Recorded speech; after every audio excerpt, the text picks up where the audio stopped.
Hi everyone and good day. This is Joyce. This is Carmel. Today, we will be doing an on-screen analysis of the Scarlet Letter. Are you excited, Carm? Yes, of course, Joyce. I can't wait to start. Okay, but before we proceed, let me first give a short background of the Scarlet Letter so that our listeners will have an idea about this piece of literature. The Scarlet Letter is actually a novel written by Nathaniel Hawthorne in the 1950s. One of its themes is adultery, where thus the story revolves around the lives of two characters that had an affair, Hester and a minister named Mr. Dimmesdale, which later gave birth to a child named Pearl, born out of the forbidden relationship they had. Later on, we will know why it's entitled The Scarlet Letter. For now, Carmel will introduce to us which portion of the novel is subject to our analysis today. She will also tell us why the text or portion has been chosen. Thank you for the wonderful introduction, Joyce.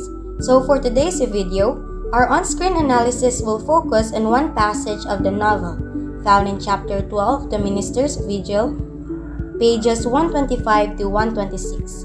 We have chosen this portion of the novel because it is a significant part that leads to the highest point in that chapter, which is also one of the highest peaks of the entire novel. Moreover, it's a turning point in the story where intense emotions are felt as the three characters, Hester, Pearl, and Mr. Dimmesdale, come together in a meaningful encounter that they have never experienced before. To know more, let us look into this passage. That's right, Carm. To add to that, this portion is composed of 20 sentences with 326 words. At first glance, what have you noticed in the text? Well, Joyce, anyone who would look at the text would first notice its structure and form, and I can see that this text from the Scarlet Letter seems to be composed of dialogues in a narrative form. Exactly! That's why we will first examine its graphological features. So, can you tell us the graphological features present in this text, Joyce? Yes, Carm. Have you noticed? There seems to be a number of punctuation marks present in this text. Oh, I see. There are commas, hyphens, exclamation marks. What else? Well, if you look closely, there are significant punctuation marks used notably in the text. Most of the sentences in dialogues are Pearl's questions to the minister, which is a very evident use of question mark in the text. Semicolon can be observed as well. It is used in this novel to present and separate ideas in long sentences. Speaking of sentences, Joyce, I've observed that most sentences here, except in the dialogue, are quite long. Yes, Carm. In fact, because of that and the way the dialogue is being presented, their conversation is given much prominence in the text. I agree, Joyce. Much of our attention are caught in the dialogue because each of the quoted sentences from their conversation is presented in a paragraph form as what you can see here in the screen right now based on its original form in the book. Yes, the dialogue is indeed foregrounded in the text. There are also more visible marks we can see here. The em dash is used in the passage 3 times to present additional information that may not be that necessary for the sentence to be understood, yet it is useful to elaborate the whole thought. For example, sentences 11 and 18. Moreover, we can also observe the extensive use of exclamation mark in the dialogue, which serve to express strong feelings and convey intense emotions that are deeper than usual. The use of Old English like hither, thou, ye, wouldst, nay, wilt, and die is prominent in the text. The hyphenated tomorrow used here is an archaic word which means the next day and is equivalent to the unhyphenated form of tomorrow in our contemporary English. Wow! We can really see a great deal of graphology even in this short passage. So how about other features, like the syntactical? Okay, let's look at the text again. We can see that the usual structural types of the sentences here in this passage are compound and complex. Notice that there is only one simple sentence, sentence 7. It says here, the tree form an electric chain. Moreover, this passage also contains the 4 functional types of the sentence. The declarative sentence is evident here as in sentence 5. The minister felt for the child's other hand and took it. Sentence 10 is an example of interrogative sentence found here. Wilt thou stand here with mother and me tomorrow noontide? The first sentence, come up hither, Hester, thou and little Pearl, is an imperative sentence. Lastly, the sentence, at the great judgment day, is an exclamatory. Aside from that, we can observe other syntactical features in this text. That's right, Carm. Referential cohesion, conjunctive cohesion, substitution, and ellipses are applied here in this text. In the sentence, the minister felt for the child's other hand and took it, instead of repeating the word hand, the author used the word it to refer to hand. This is called backward referencing. In the sentences 2 and 4, conjunctive cohesion is applied.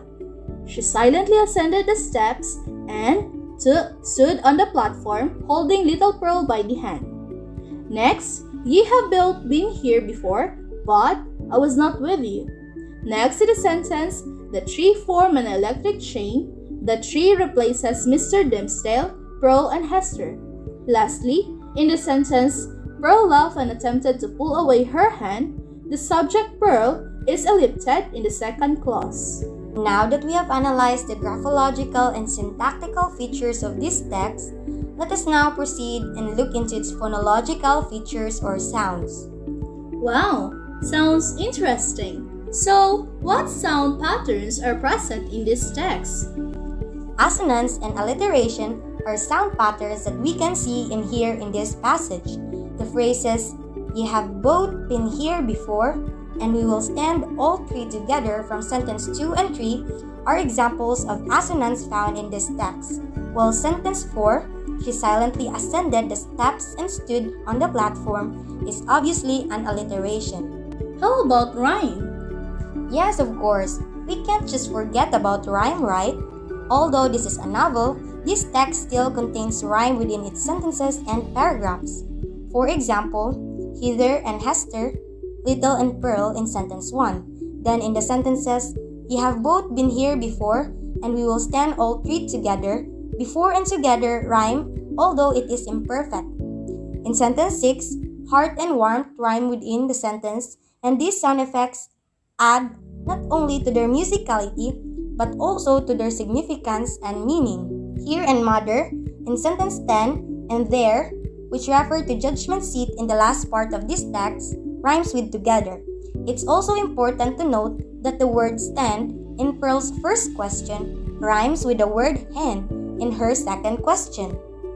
Wow! Phonology still plays a big role even in novels. That sounds very amazing. What's more amazing than that is the creativity of meaning-making in literature. Let's uncover meanings in this text. Oh, what an exciting task! I'm sure this text is very rich in lexicosemantic features. Now, let's read the text again. Notice the words life, heart, veins, and vital warmth in sentence 6. What relationship do these words have? I think they belong in one category. Right. These words belong in one semantic field, and their relation helps us understand what the author is trying to convey in such a long sentence. So, those words help achieve lexical cohesion, which made the sentence easier to comprehend. Indeed, the words judgment day and judgment seat also belong to one semantic field, especially in the religious context of Christianity. It connotes trial in the heavenly court. Moreover, the archaic type of word is evident in this passage. Words such as hither, thou, wouldst, thy, wilt, ye, and nay reflects a pattern of Old English that could be considered as the style of their time or period in the 1950s when this work was written. Compound words are also used in this passage, such as platform, half-torpid, noontide, judgment seat, and daylight. The usage of the words then and there is also a referential to emphasize that it points to the location before the judgment seat. Figurative language and imagery also plays a great part in meaning making. That's correct. In this passage, figures of speech are used to convey different meanings. For example, the tree formed an electric chain is a metaphor that describes the sparkling connection of the three characters. The daylight of this world shall not see our meeting is a personification that conveys that people in this world shall not see them together. Back to sentence 6 is an imagery that incorporates figurative language to show how the mother and the child invigorates Mr. Dimmesdale. If we just read this passage deeply, we can understand how words are used to convey meaningful messages. That's true. Analyzing a text in the lexicosemantic is such a rewarding endeavor. To continue, still in sentence 6, the words half-torpid system is also an imagery that connotes a dying body or soul. The minister's answers to Pearl's inquiries, one another day, and another time, connotes a time in the future that is beyond our world today, such as the judgment day in the court of heaven. Lastly, the platform in this passage refers to the town scaffold where Hester was publicly examined. It's a symbolism of judgment, condemnation, shame, guilt, and sin. What a wonderful analysis we've just had about this passage of the Scarlet Letter. We must always remember that in whatever we read, analyze, or encounter, we can find wisdom to understand everything if we ask God. In James 1 verse 5, it says, "If any of you lacks wisdom, you should ask God, who gives generously to all, without finding fault, and it will be given to you." And before we end this analysis, we know that you are wondering why the title of this novel is Scarlet Letter. This is because the letter A, marked on our protagonist's chest, is a symbol of adultery, where anyone who commits this sin is obliged to wear prominently. That's all for today's video. We hope you've learned a lot. Keep reading, keep learning. God bless.